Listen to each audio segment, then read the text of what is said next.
ইমাম আহমদ বিন হাম্বল বললেন, ও রুটি বিক্রেতা, কি তোমার এমন একটা আশা যেটা এখনো তোমার পূরণ হয় নাই? ওই রুটি বিক্রেতা বলেছে, আমার জীবনে একটা আশা, এই যুগের শ্রেষ্ঠ আলেম ইমাম আহমদ বিন হাম্বলকে যদি একদিন আমার বাসায় মেহমানদারি করে খাওয়াতে পারতাম। কিন্তু আমি জানি এত বড় আলেম আমার মতো গরিবের বাড়িতে আসবে না। কিন্তু আমি ইস্তেগফার পড়েছি, আমি হাল ছাড়ি নাই। আমি জানি ইস্তেগফার অসম্ভবকে সম্ভব করে দেয়। ইমাম আহমদ বিন হাম্বল ওই রুটি বিক্রেতাকে বুকে জড়িয়ে বললেন, আল্লাহ পাক তোমার ইস্তেগফার এমন ভাবে কবুল করেছেন, যুগের শ্রেষ্ঠ আলেম ইমাম আহমদ বিন হাম্বলকে তোমার বাড়িতে মেহমান করে পাঠিয়ে দিয়েছেন। আমি সেই ইমাম আহমদ বিন হাম্বল রহমতুল্লাহ আলাইহি। নূহ আলাইহিস সালাম এমন একজন নবী, 950 বছর তিনি রেসালাতের দাওয়াত দিয়েছেন, কিন্তু তার উম্মত তার এই দাওয়াতকে গ্রহণ করে নাই, প্রত্যাখ্যান করেছে। তাফসির খুললে দেখবেন, নূহ আলাইহিস সালাম যখন তার জাতিকে দাওয়াতের জন্য গিয়েছেন, তখন তার উম্মত কানের মধ্যে আঙ্গুল দিয়ে রাখত। কিসের মধ্যে? কানের মধ্যে আঙ্গুল দিয়ে রাখত, যাতে করে নূহ আলাইহিস সালাম যা বলে তারা যেন না শুনে। নাউযুবিল্লাহ। এরপরে তারা কাপড় দিয়ে তাদের চেহারাকে তারা ঢেকে রাখত, যাতে করে নূহ আলাইহিস সালাম তাদেরকে না চিনে। কত মারাত্মক ছিল তার জাতি। তিনি যখন দাওয়াত নিয়ে তাদের কাছে যেতেন, তারা কাপড় দিয়ে তাদের শরীরকে ঢেকে রাখত, যাতে নূহ আলাইহিস সালাম না চিনে। কানের মধ্যে আঙ্গুল দিয়ে রাখত, যাতে নূহ নবী তাদেরকে যে দাওয়াত দিতেছে এটা যেন তাদের কানের মধ্যে না আসে। এভাবে তিনি 950 বছর তার জাতিকে রেসালাতের দাওয়াত দিয়েছেন, হেদায়েতের দিকে দাওয়াত দিয়েছেন, সত্যের পথে তাদেরকে ডেকেছেন, কিন্তু তার জাতি তার দাওয়াত গ্রহণ করেন নাই। তার উম্মত যখন তার দাওয়াতকে প্রত্যাখ্যান করেছে, তখন তিনি আল্লাহর কাছে অভিযোগ করেছে। আমরা যখন আমাদেরকে কেউ কোনো একটা দায়িত্ব দেয় যে এই কাজটা আপনি করবেন, যখন এই কাজটা আমি করতে যাই, যখন পারি না করার জন্য বাধার সৃষ্টি হয়, যখন কেউ আমার এই কথা মানে না, তখন যিনি আমাকে দায়িত্ব দিয়েছেন আমরা তাকে গিয়ে মাঝে মাঝে অভিযোগ করি যে আপনি আমাকে কাজটা করতে দিয়েছেন, কিন্তু তারা তো আমার কাজটা মেনে নিচ্ছে না। এভাবে হযরত নূহ আলাইহিস সালাম 950 বছর তিনি যখন দাওয়াত দিয়েছেন, তার উম্মত তার দাওয়াতকে গ্রহণ করে নাই। তিনি আল্লাহর কাছে আরজ করলেন, অভিযোগ করলেন, ক্বালা রব্বি ইন্নী দাআউতু কওমি লাইলান ওয়া নাহারা। আল্লাহ, তুমি যে আমাকে রেসালাতের দায়িত্ব দিয়েছো, আমি রাত দিন অক্লান্ত পরিশ্রম করে তোমার এই হেদায়েতের বাণী তাদের কাছে পৌঁছে দিয়েছি, কিন্তু তারা তো আমার এই দাওয়াতকে গ্রহণ করছে না। তারা আমাকে নবী হিসাবে মানে না, তারা ওই মূর্তির পূজা করে, তারা ওই অসত্যের পথে চলে, সত্যের পথে আসতে রাজি না। অথচ তোমার দাওয়াত পৌঁছে দিতে আমি রাত দিন পরিশ্রম করেছি, একটানা 950 বছর, কিন্তু তারা আমার দাওয়াত গ্রহণ করে নাই। নূহ আলাইহিস সালাম তার জাতিকে বললেন, এখনো সময় আছে, তোমরা সত্যের পথে আসো, তাওবা করো, ইস্তেগফার করো, তাহলে আল্লাহ তাআলা বিগত দিনের সমস্ত গুনাহ তোমাদের মাফ করে দিবেন। তখন তিনি আয়াতগুলা তাদের উদ্দেশ্য করে বলেছেন, ফাকুলতুস্তাগফিরু রাব্বাকুম ইন্নাহু কানা গফফারা। তোমরা যদি আল্লাহর কাছে তাওবা করতে পারো, ইস্তেগফার করতে পারো, তাহলে আল্লাহ কিন্তু ক্ষমাশীল, তোমাদের পেছনের সমস্ত গুনাহ মাফ করে দিবেন। শুধু কি গুনাহ মাফ করবেন, ইউরসিলিস সামাআ আলাইকুম মিদরারা, আর তোমাদের জন্য আসমান থেকে আল্লাহ তাআলা বৃষ্টি নাজিল করবেন। এরপরে তিনি বলেছেন, ওয়ায়ুমদিদকুম বিআমওয়ালিন ওয়া বানিনা ওয়া ইয়াজআল লাকুম জান্নাতিন ওয়া ইয়াজআল লাকুম আনহারা। ও আমার জাতি, তোমরা যদি ইস্তেগফার করো, তোমরা যদি তোমাদের ভুলগুলি ছেড়ে সত্যের পথে আসো, তাহলে আল্লাহ তাআলা তোমাদের সন্তান আদিতে বরকত দিবে, তোমাদের রিজিকে বরকত দিবে, তোমাদের জন্য এমন কিছু বাগান তৈরি করবে যেই বাগানের মধ্যে ঝর্ণা প্রবাহিত থাকবে, নহর সমূহ প্রবাহিত থাকবে। সুবহানাল্লাহ। তাহলে ইস্তেগফার করলে আল্লাহ আসমান থেকে বৃষ্টি বর্ষণ করে। যত বেশি ইস্তেগফার করবেন, ইস্তেগফার করলে আল্লাহ রিজিকের কষ্ট দূর করে দেন। ইস্তেগফার করলে আল্লাহ সন্তান আদিতে বরকত দেন, নেক সন্তান উপহার দেন। ইস্তেগফার করলে জান্নাতের মধ্যে আপনার আমার জন্য এমন একটা বাগান আল্লাহ তাআলা তৈরি করবেন, যেই বাগানের মধ্যে উদ্যানের মধ্যে কি থাকবে? নহর থাকবে, নদী থাকবে, ঝর্ণা প্রবাহিত থাকবে। সুবহানাল্লাহ। ইস্তেগফারের এমন গুরুত্ব।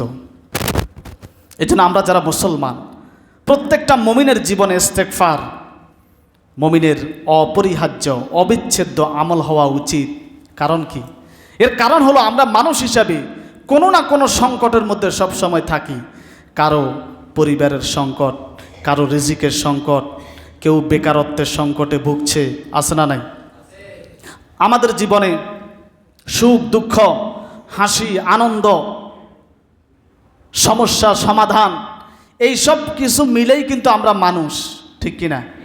পৃথিবীতে এমন কোনো মানুষ পাওয়া কঠিন হবে খুঁজে, যেই মানুষের গোটা জীবনটাই শান্তি সুখ, যেই মানুষটার গোটা জীবনটাই সমস্যা দুঃখের ভিতরে কেটেছে, এমন মানুষ খুঁজে পাওয়া কঠিন হবে। মানুষ বলতে তার জীবনের সুখ আর দুঃখ, এই দুটার সমন্বয়ে আমরা মানুষ। এখন আপনি আমি যখন সমস্যার মধ্যে পতিত হব, যখন কোনো সংকটের মধ্যে আপনি আমি পতিত হব, কোনো পেরেশানিতে যখন পতিত হয়ে যাব, ওই পেরেশানি থেকে মুক্তির জন্য, ওই অসহায় সময়টাকে শক্তিশালী করার জন্য একটা সর্বোত্তম আমল আছে। ওই আমলের নাম হলো ইস্তেগফার। সুবহানাল্লাহ। এজন্য আমরা ইস্তেগফার করব। ইস্তেগফার বান্দার জীবনের বিপদের রঙকে পরিবর্তন করে দেয়। সুবহানাল্লাহ। ইস্তেগফারটা হচ্ছে একটা সাবানের মতো। সাবান কি? আমরা যখন কাপড়ের মধ্যে ময়লা হয়ে যায় কি দিই? সাবান দিই। সাবান দেওয়ার পরে কাপড়টা কিন্তু পরিষ্কার হয়ে যায়, ময়লা কিন্তু দূর হয়ে যায়। আমাদের জীবনে বহু গুনাহ আছে, আমাদের এই গুনাহকে পরিষ্কার করার জন্য যত বেশি ইস্তেগফার করবেন, তত বেশি আল্লাহ তাআলা গুনাহগুলি দিল থেকে পরিষ্কার করে দিবেন। ইস্তেগফারটা হচ্ছে সাবানের মতো। সাবান দিলে যেমন কাপড়ের ময়লা পরিষ্কার হয়ে যায়, ইস্তেগফার করলে বান্দার দিলের গুনাহগুলি পরিষ্কার হয়ে যায়। হাদিসে আসছে, যে ব্যক্তি বেশি বেশি ইস্তেগফার পড়ে, আস্তাগফিরুল্লাহ আস্তাগফিরুল্লাহ আস্তাগফিরুল্লাহ, যেই ব্যক্তি এই ইস্তেগফারে সব সময় নিজেকে নিয়োজিত রাখে, আল্লাহ তাআলা তার জীবনের সমস্ত সংকটের সমাধান নিজে বের করে দেন এবং বান্দার সমস্ত পেরেশানিকে আল্লাহ তাআলা দূর করে দেন। আর বান্দার জন্য এমন জায়গা থেকে রিজিকের ব্যবস্থা করেন বান্দা কল্পনাও করতে পারে না। ইস্তেগফার যত বেশি করবেন, আপনার জীবনের সমস্ত সংকট আল্লাহ তাআলা একটা একটা করে দূর করে দিবেন।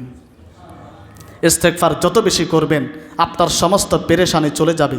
আমাদের জীবনে সংকটের অভাব নাই, পেরেশানির অভাব নাই, অভাবের অভাব নাই। আমরা নানা সংকটে ভুগি।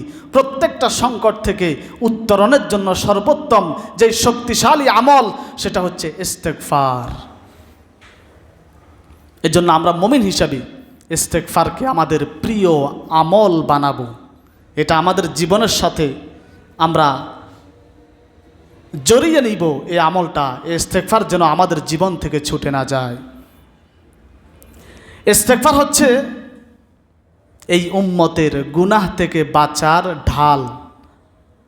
দেখবেন সৈন্যবাহিনী যখন শত্রুপক্ষের সাথে লড়াই করে, তখন তারা শত্রুর মোকাবেলা করতে গিয়ে শত্রুর আক্রমণ থেকে নিজেকে রক্ষা করার জন্য ঢাল ব্যবহার করে কিনা?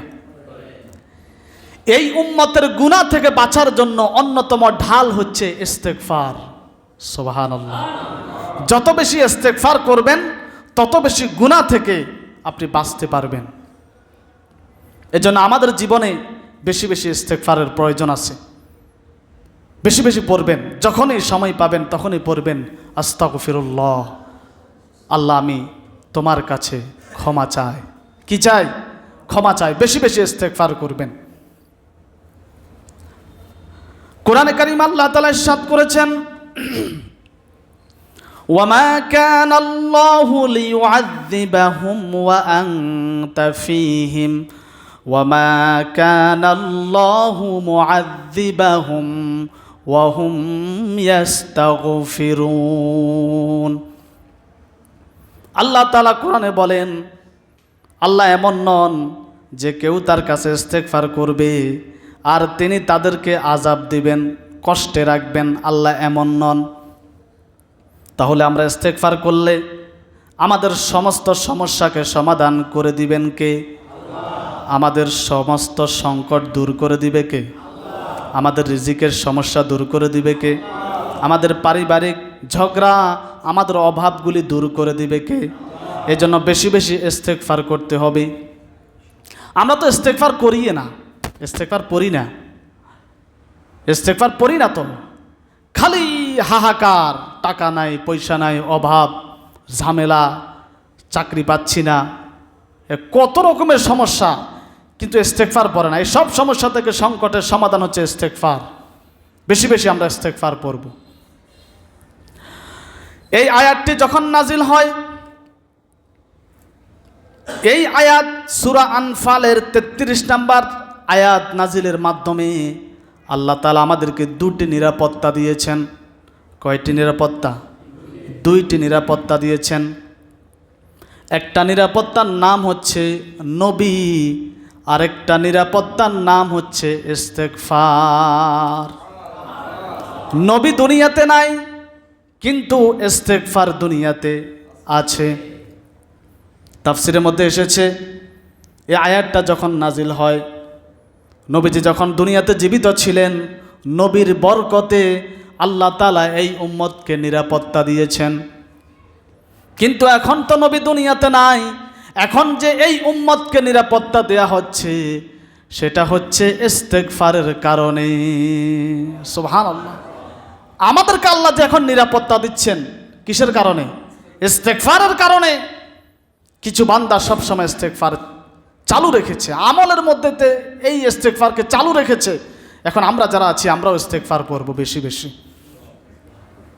সব সময় খামাখা গল্প গুজব না করে আমরা বেশি বেশি ইস্তেগফার পড়ব, কারণ ইস্তেগফার বান্দার জীবনকে পরিবর্তন করে দেয়। হযরতে হাসান বসরি রহমাতুল্লাহ আলাই একজন বড় বুজুর্গ ছিলেন। তিনি বলেছেন, কোনো বান্দা আল্লাহর কাছে ইস্তেগফার পড়বে আর আল্লাহ তাকে আযাব দিবে, এটা আমি হাসান বসরি আমি এটা মনে করি না। জনৈক ব্যক্তি তাকে জিজ্ঞাসা করলেন, কেন? তিনি বলেছেন, ইযা আরাদাল্লাহু আন ইউআযযিবা আবদান লাম ইউলহিমহুল ইস্তিগফার। হাসান বসরি রহমতুল্লাহ আলাইহি বলেন, আল্লাহ যদি কাউকে আযাব দিতে চান তাহলে তার দিলের মধ্যে তো ইস্তেগফারের অনুপ্রেরণা জাগ্রত করতেন না। যেহেতু তার দিলের মধ্যে ইস্তেগফার আছে, এখান থেকে বোঝা যায় আল্লাহ তাআলা তাকে আযাব দিবে না। যে ব্যক্তি ইস্তেগফার করে তার জীবনে কোনো সংকট, কোনো কষ্ট থাকে না। সুবহানাল্লাহ।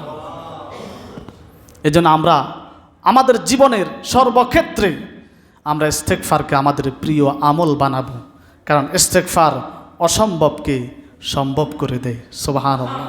বেশি বেশি ইস্তেগফার করব।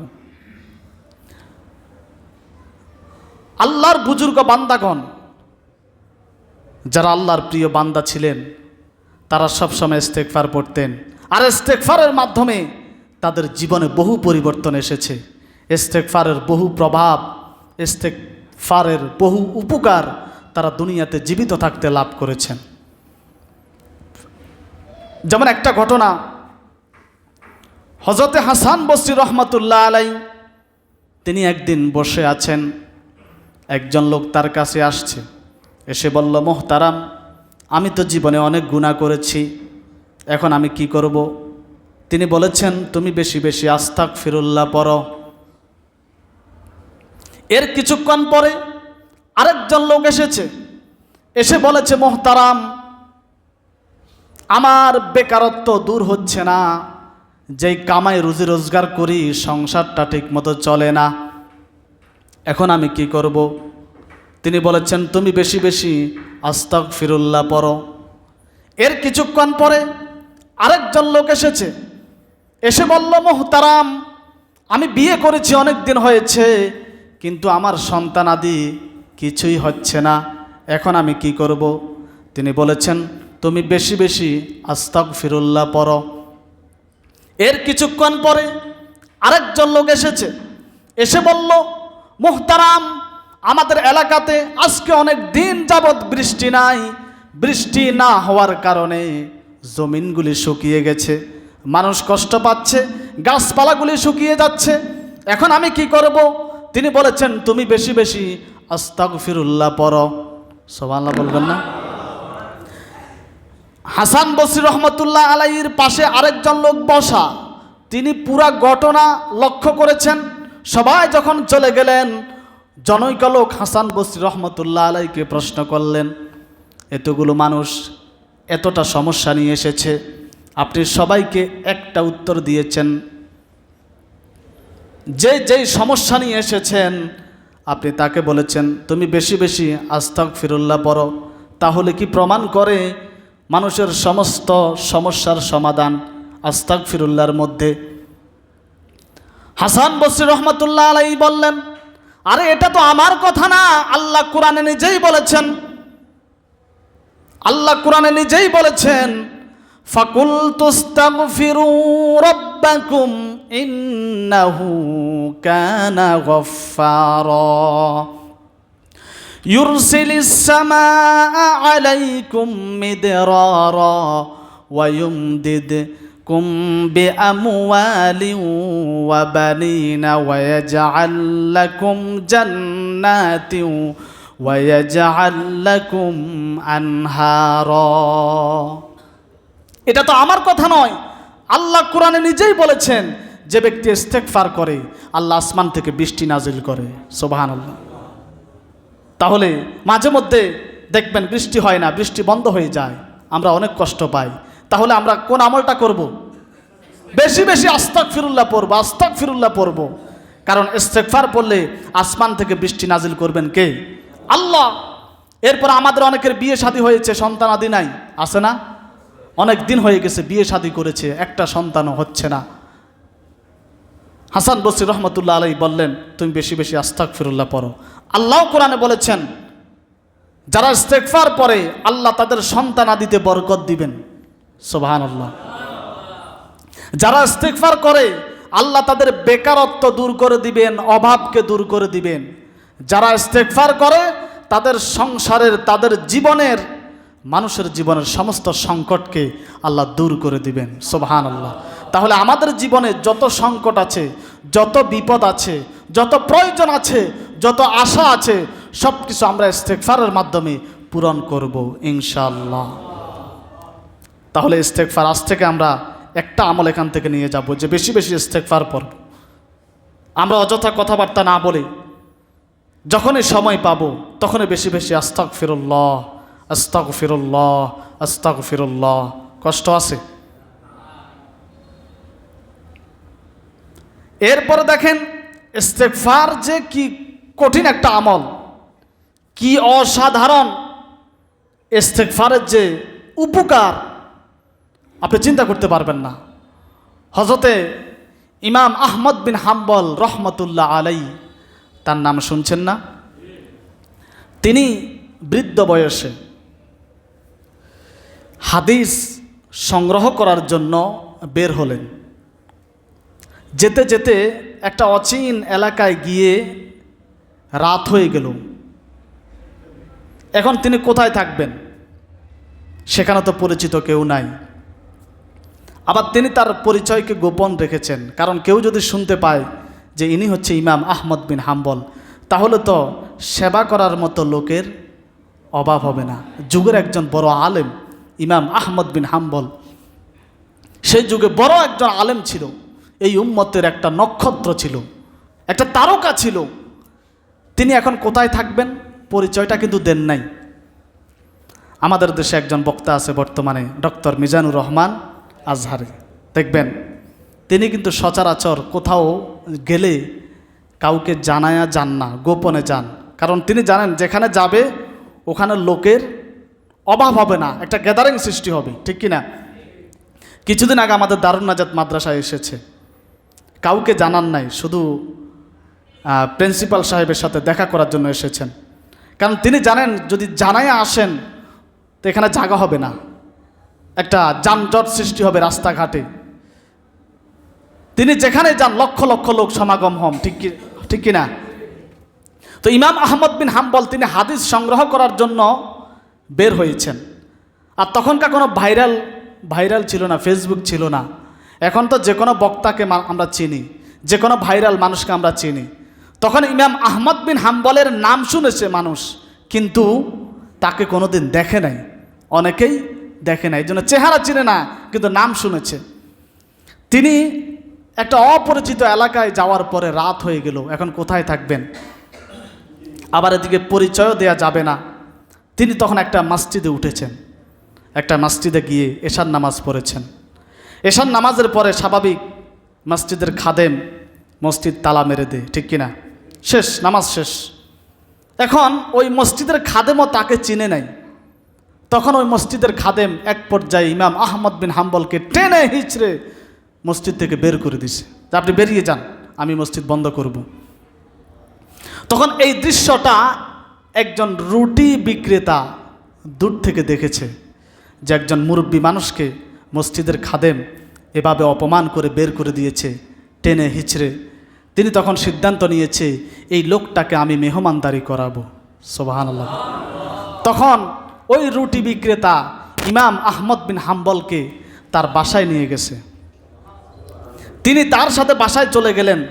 ইমাম আহমদ বিন হাম্বল লক্ষ্য করে দেখলেন ওই রুটি বিক্রেতা যখনই রুটি বানায়, রুটির বানানোর মাঝখানে কি যেন মনে মনে পড়ে, শুধু তার ঠোঁটটা নড়ে। তখন ইমাম আহমদ বিন হাম্বল তাকে জিজ্ঞেস করলেন, হে রুটি বিক্রেতা, তুমি রুটি বানানোর ফাঁকে ফাঁকে কি যেন মুখ দিয়ে পড়ো? তখন ওই রুটি বিক্রেতা বললেন, আমি তেমন কোনো বেশি কিছু পড়ি না, আমি শুধু আস্তাগফিরুল্লাহ আস্তাগফিরুল্লাহ পড়ি।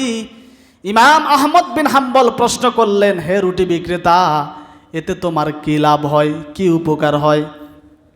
লোকটা বলল, আমার জীবনের যত দোয়া আছে, যত আশা আছে, আল্লাহ পাক এই ইস্তেগফারের মাধ্যমে সব কবুল করেছেন, তবে একটা আশা এখনো কবুল হয় নাই। ওই রুটি বিক্রেতা বলতেছে, আমার জীবনের যত দোয়া আল্লাহ মনে হয় যেন ইস্তেগফারের মাধ্যমে কবুল করেছেন, কিন্তু একটা আশা এখনো বাকি আছে। ইমাম আহমদ বিন হাম্বল বললেন, ও রুটি বিক্রেতা, কি তোমার এমন একটা আশা যেটা এখনো তোমার পূরণ হয় নাই? ওই রুটি বিক্রেতা বলেছে, আমার জীবনে একটা আশা, এই যুগের শ্রেষ্ঠ আলেম ইমাম আহমদ বিন হাম্বলকে যদি একদিন আমার বাসায় মেহমানদারি করে খাওয়াতে পারতাম। কিন্তু আমি জানি এত বড় আলেম আমার মতো গরিবের বাড়িতে আসবে না। কিন্তু আমি ইস্তেগফার পড়েছি, আমি হাল ছাড়ি নাই। আমি জানি ইস্তেগফার অসম্ভবকে সম্ভব করে দেয়। ইমাম আহমদ বিন হাম্বল ওই রুটি বিক্রেতাকে বুকে জড়িয়ে বললেন, আল্লাহ পাক তোমার ইস্তেগফার এমন ভাবে কবুল করেছেন, যুগের শ্রেষ্ঠ আলেম ইমাম আহমদ বিন হাম্বলকে তোমার বাড়িতে মেহমান করে পাঠিয়ে দিয়েছেন। আমি সেই ইমাম আহমদ বিন হাম্বল রহমতুল্লাহ আলাইহি। তার মানে এখান থেকে বোঝা গেল ইস্তেগফার এমন একটা আমল যেটা বান্দার অসম্ভবকে সম্ভব করে দেয়। এজন্য আমরা যখনই কোনো সংকটে থাকি, আমাদের দিলের মধ্যে যখন কোনো আশা জাগে যে আমার একটু টাকা বেশি দরকার, আমার সংসার চলছে না, তখন বেশি বেশি কি পড়বেন? এরপর আমার একটা চাকরি দরকার, আমি চাকরি পাচ্ছি না, তখন বেশি বেশি কি পড়বেন? আমি বিয়ে করেছি, আমার সন্তান নাই, সন্তান হচ্ছে না, তখন বেশি বেশি কি পড়বেন? আমার পরিবারের স্বামী স্ত্রীর মধ্যে সংকট, ভেজাল, ঝগড়া, শান্তি নাই, ঘরের মধ্যে সবাই অসুস্থ থাকে সব সময়, তখন বেশি বেশি কি পড়বেন?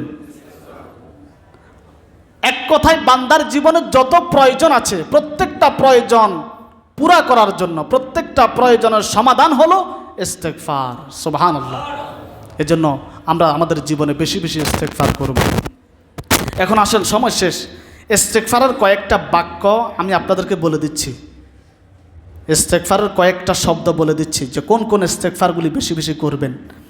একবারে সবচেয়ে ছোট যেই ইস্তেগফারটা সেটা হচ্ছে আস্তাগফিরুল্লাহ। বলেন কি? আরো জোরে বলেন, আরেকবার বলেন। সবচাইতে ছোট ইস্তেগফার হচ্ছে আস্তাগফিরুল্লাহ। এরপর আরেকটা ইস্তেগফার আস্তাগফিরুল্লাহাল আযীম। শুনেন, উচ্চারণটা ঠিকমতো শিখবেন। আমরা ইস্তেগফার পড়ি কিন্তু উচ্চারণ ঠিক নাই। আস্তাগফিরুল্লাহাল আযীম, য অনেকে বলে আজিম, আজিম না, জিম না, এটা য নরম হবে, আযীম। এজন্যই বলি কোরআন শরীফ শেখার জন্য। আস্তাগফিরুল্লাহাল আযীম, এটা হলো একটা ইস্তেগফার। আরেকটা ইস্তেগফার হচ্ছে আস্তাগফিরুল্লাহ ওয়া আতুবু ইলাইহি। আস্তাগফিরুল্লাহ ওয়া আতুবু ইলাইহি। কয়টা ইস্তেগফার বলছি? প্রথমটা বলেছি আস্তাগফিরুল্লাহ, দ্বিতীয়টা বলেছি আস্তাগফিরুল্লাহাল আযীম, তৃতীয় নাম্বারটা বলেছি আস্তাগফিরুল্লাহ ওয়া আতুবু ইলাইহি। 4 নাম্বার আস্তাগফিরুল্লাহাল্লাযী লা ইলাহা ইল্লা হুয়াল হাইয়ুল কাইয়্যুম ওয়া আতুবু ইলাইহি। 4টা বলেছি। সাহাবায়ে কেরাম আল্লাহর হাবিবকে প্রশ্ন করেছে, ইয়া রাসূলুল্লাহ, আমাদেরকে আপনি ইস্তেগফার শেখান। দেখছেন, সাহাবায়ে কেরাম শেখার জন্য রাসূলকে বলতেন, আর আমরা সবাই জানি, এজন্য ইমাম সাহেবের কাছে আসি না। আমরা সবাই জানি, কারণ আমরা সাহাবায়ে কেরামের চাইতে অনেক জ্ঞানী, ঠিক না? এজন্য আসি না। তো সাহাবায়ে কেরাম রাসূলের কাছ থেকে সোহবত পেয়েছেন, এরপরেও তারা নবীর কাছে আসতেন ইস্তেগফার শেখার জন্য, আমল শেখার জন্য। আমাদের নামাজের মধ্যে কত ভুল, সেজদার মধ্যে ভুল, তেলাওয়াতের মধ্যে ভুল, আমরা হুজুরের কাছে আসি না। নামাজ ভঙ্গের 19টা কারণ আছে। নামাজ ভঙ্গের কারণ 19টি। এর মধ্যে 1 নাম্বার যেটা একবার প্রথমে, 1 নাম্বার কারণ হচ্ছে কেরাত অশুদ্ধ পড়া। তো যে ব্যক্তি শুরুতেই আলহামদু বলছে, তার নামাজ শেষ। আলহামদু বলছে। এখন যার আলহামদুর সাথে নামাজটা বাতিল হয়ে গেছে, সে যে বাকি 4 রাকাত পড়ছে, এই নামাজ কি কবুল হবে? আলহামদু না তো। আপনি ম্যাক্সিমাম মানুষকে জিজ্ঞাসা করেন, সে বলবে আলহামদু। এখানে হবে আলহামদু। কি হবে? আমরা বলি আলহামদু মানে ছোট হা, 2টা আছে, একটা হচ্ছে হা আর একটা হচ্ছে হা, যেটা হলকের মাঝখান থেকে 2 নাম্বার মাখরাজ। আমরা বাচ্চাদেরকে পড়াই 2 নাম্বার মাখরাজ হলকের মধ্যখান হইতে কি বলেন? 1 নাম্বার হচ্ছে হামজা হা, হামজা হা, এরপর হচ্ছে আইন হা, এটা হলকের মাঝখান থেকে। মাখরাজ হচ্ছে 17টা। মাখরাজ কয়টা? 17টা মাখরাজ আছে, যে 17টা মাখরাজের মধ্যে 29টা হরফ উচ্চারণের নিয়ম আছে। এখন 1 নাম্বার মাখরাজ তো পারি না, বয়স 80 বছর, জিজ্ঞাসা করলে যদি 1 নাম্বার মাখরাজটা বলেন তো বলবে এটা কি বলে, মাখরাজ আবার কি? সে তো মাখরাজও শুনে নাই, কিন্তু বছরের পর বছর নামাজ পড়তেছে। এই নামাজ পড়ে কী লাভ? আপনার তো আলহামদুর সাথে নামাজটা বাতিল, বাকি জুমার নামাজ পড়ে কী লাভ? আপনি বলবেন আল্লাহ যদি মাফ করে দেয় আর কি, আল্লাহর তো ঠেকা পড়ছে। আল্লাহ কয়বার কইছে তুমি কোরআনটা শুদ্ধ করে নাও? কয়বার বলছে? আপনি চেষ্টা করতেন আর তারপরে যদি না পারতেন তখন বলতেন আল্লাহ যদি মাফ করে দেন। আপনি চেষ্টাই করেন নাই, আপনি উসিলা তালাশ করতেছেন আল্লাহ যদি মাফ করে দেন। আল্লাহর তো ঠেকা পড়ছে মাফ করার জন্য। এখানে কোরআনের ক্লাস হয়, হুজুর একটু বিপদে আছে, মানে এটা নসিব, কিছু করার নাই। হুজুরের বাপ মারা গেছে, দীর্ঘদিন ক্লাসটা বন্ধ। আবার হুজুরের মা, তিনি অসুস্থ হয়ে গেছেন, এখন বাড়িতে আছেন। এখানে কোরআন ক্লাস হয়, মাত্র 8 থেকে 10 জন মানুষ কোরআন শিখতে বসে, 8 থেকে 10 জন। আর সবাই এই মসজিদে যা আছে সবাই কোরআন শরীফ পড়তে পারে সহিভাবে, এজন্য কেউ বসে না, ঠিক না? তার তো প্রয়োজন নেই, সে তো কোরআন শরীফ পড়তে পারেই। 8 থেকে 10 জন মানুষ, অথচ ওই মুহূর্তে চা দোকানে যাবেন, এক একটা দোকানে 10-12 জনের কম মনে হয় না পাবেন।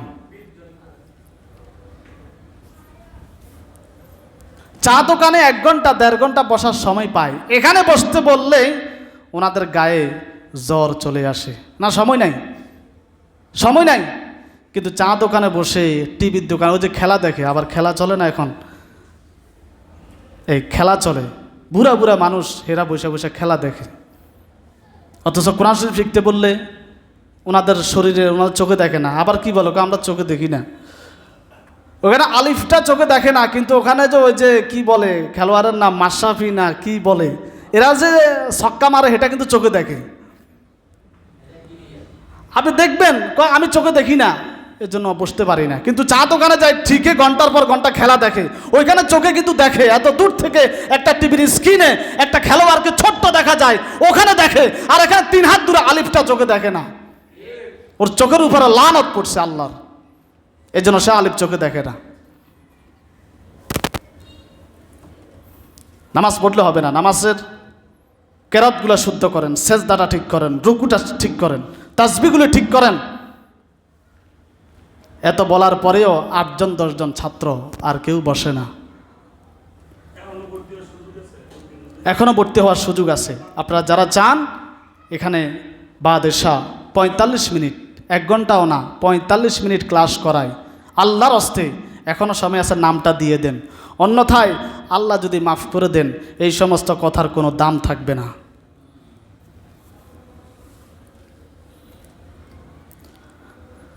তাহলে আমি ইস্তেগফার পড়তেছি। সাহাবা ইকরাম রাসূলকে বললেন, ইয়া রাসূলুল্লাহ, আমাদেরকে ইস্তেগফার শিখান। তখন আল্লাহ রাসূল তাদেরকে ইস্তেগফার শিখাতেন, তোমরা বলো আল্লাহুম্মা গফির লানা ওয়ারহামনা ওয়া তুব আলাইনা ইন্নাকা আনতাত তাওয়াবুর রহিম। আমার সাথে বলেন আল্লাহুম্মা গফির লানা,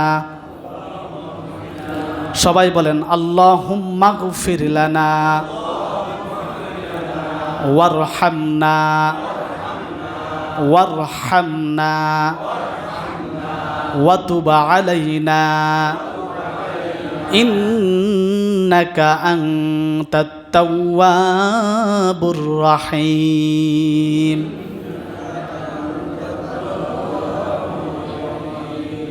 আল্লাহুম্মা গফির লানা